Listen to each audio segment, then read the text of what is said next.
Bonjour Nicolas Bouzou. Bonjour Dimitri, bonjour à tous. Alors Sam Altman, c'est le président d'OpenAI, l'entreprise qui développe l'application ChatGPT, est en Europe cette semaine. Il sera en France la semaine prochaine. Vous nous dites, Nicolas, que ChatGPT est complètement entré dans votre vie. Ah ouais, écoutez, je l'utilise toute la journée en réalité. Cette application, elle est devenue mon assistant personnel. Je lui fais relire mes textes pour vérifier qu'il n'y a pas de faute. Il me suggère des idées nouvelles, il réalise toutes mes traductions. Il peut même organiser mes déplacements quand ils sont un petit peu compliqués, en train ou en avion. Je lui fais faire des résumés de livres.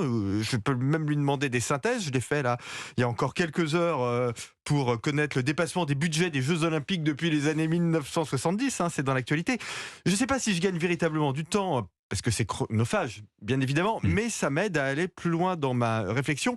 Bill Gates s'exprimait sur le sujet il y a juste quelques jours à San Francisco.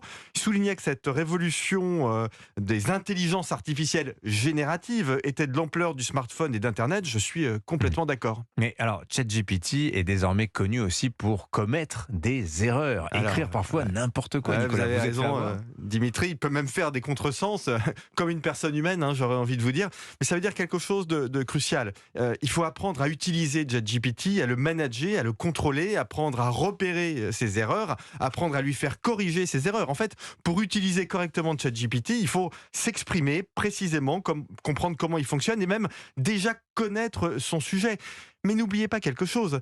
ChatGPT et ce type d'intelligence artificielle vont énormément progresser. Sam Altman disait récemment « ChatGPT est le pire assistant de votre vie ». Ce qu'il voulait dire, c'est que c'est le pire par rapport à ceux qui sont en train d'arriver et qui vont être beaucoup plus performants. Alors, en venant en Europe, Sam Altman va rencontrer Emmanuel Macron. Qu'est-ce qu'ils vont se dire ou qu'est-ce qu'ils devraient se dire? Alors, ce dont ils devraient parler, ce sont les conséquences économiques et sociales de ces intelligences artificielles. Avec des progrès aussi rapides, vous ne pouvez pas ne pas avoir de changement majeur en matière de travail, d'inégalité, d'éducation. D'ailleurs, à ce titre, Dimitri, je vous recommande le nouveau livre de Laurent Alexandre, La guerre des intelligences à l'ère de ChatGPT, c'est chez Jean-Claude Lattès.